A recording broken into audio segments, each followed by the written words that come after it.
Before Eastwood became a legend, before spaghetti westerns ruled the box office, there were films that burned with raw power and then vanished. Not because they failed, but because Hollywood moved on. These westerns had it all: poetic gunfights, haunting scores, and characters who didn't just wear dust. They bled it. This isn't your average countdown. This is about the masterpieces that got buried alive.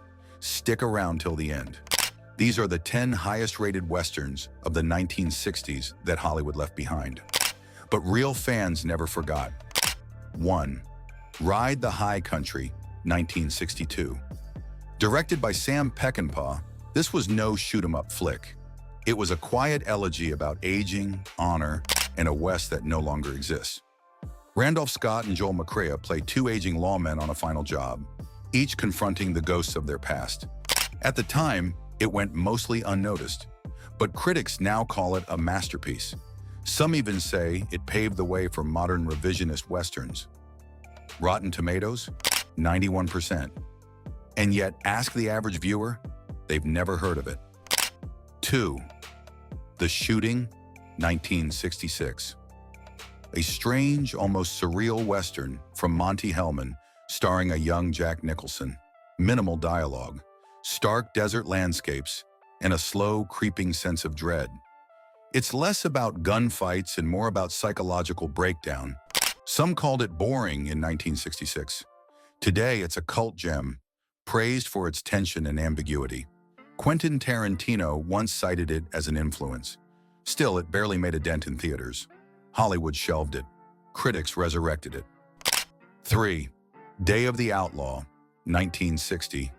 Tense, brutal, freezing cold. Literally. Shot in snowy Wyoming, this film pits hardened ranchers against a gang of outlaws holding a town hostage. Robert Ryan delivers a career-best performance, and the cinematography captures isolation like few westerns ever have. It wasn't flashy, and that may be why it disappeared, but cinephiles rate it among the best of the decade. It's sitting at 7.3 out of 10 on IMDb and praised as a precursor to films like The Hateful Eight. 4. The Big Gundown, 1966. Lee Van Cleef, Ennio Morricone's score, a deadly cat-and-mouse chase across the Mexican border.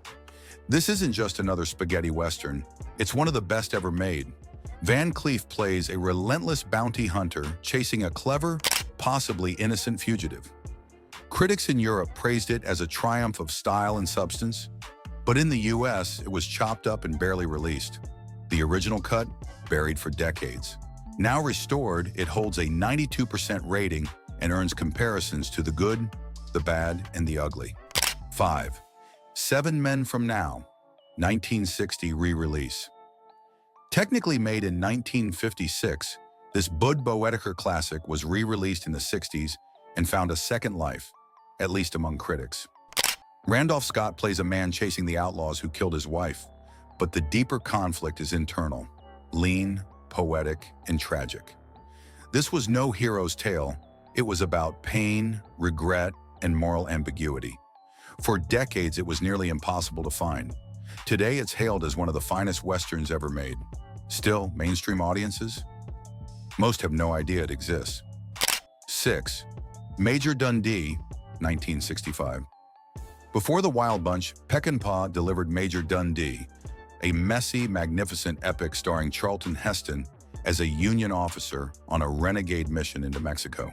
Studio interference butchered the final cut, ruining its release. But in its restored form, critics see what it was meant to be: an unflinching portrait of obsession, leadership, and war's moral cost. Heston nearly quit acting over this film's sabotage.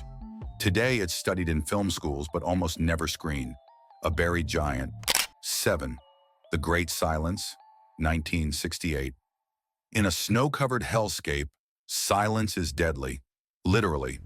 A mute gunslinger faces bounty killers who exploit a broken system. Klaus Kinski oozes menace as Loco, the sadistic villain, while Jean-Louis Trintignant plays Silence, a ghost-like avenger with no words, only bullets. The final scene? Cold, horrifying, unforgettable. Sergio Corbucci doesn't give you a Western fantasy. He gives you a massacre wrapped in silence. No music swells, no heroes right away, just cold snow, corpses, and the cruelest ending in Western history. This isn't just underrated, it's a masterpiece Hollywood was too afraid to copy. 8. Death Rides a Horse, 1967. Revenge doesn't ride fast. It rides cold and calculated. A boy witnesses his family's murder. 15 years later, he hunts the killers. But so does another man, his former cellmate. Lee Van Cleef is at his sharpest here, a weathered gunslinger with unfinished business. The score by Ennio Morricone twists like a coiled snake, and every gunshot feels earned. Their partnership is tense, built on blood, betrayal, and mutual vengeance. It's not about who shoots fastest, it's who shoots last. Forgotten in the shadow of Dollar's trilogy, this film burns just as hot. 9. Monty Walsh, 1970. The West isn't dying, it's already dead. Monty Walsh is a cowboy past his prime, watching fences close in and jobs disappear. Lee Marvin gives one of his finest performances as a man out of time, refusing to adapt. He isn't chasing glory, just trying to stay afloat. This isn't a tale of gunfights, it's a slow elegy for an entire way of life. The final ride, quiet and heartbreaking, feels like the West itself tipping its hat and riding off for good. Critics loved it, audiences missed it, and Hollywood never gave it the spotlight it deserved. 10. A Time for Dying, 1969. A young man dreams of becoming a legendary lawman, but the West doesn't reward dreams. Directed by Bud Bodisher and featuring Audie Murphy in his final role, this film pulls no punches. It's gritty, strange, and brutally short. One courtroom scene stands out, where justice is a joke and power wears a star.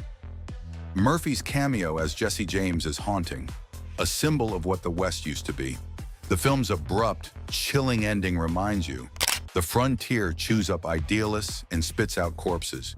It's the last breath of the classical Western, and no one noticed it.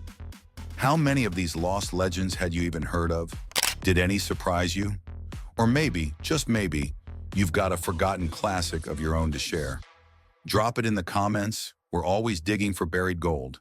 And if this ride through the forgotten trails of Western cinema hit the mark, go ahead and hit that like button, subscribe for more cinematic deep dives, and share this with a friend who thinks they've seen every Western ever made.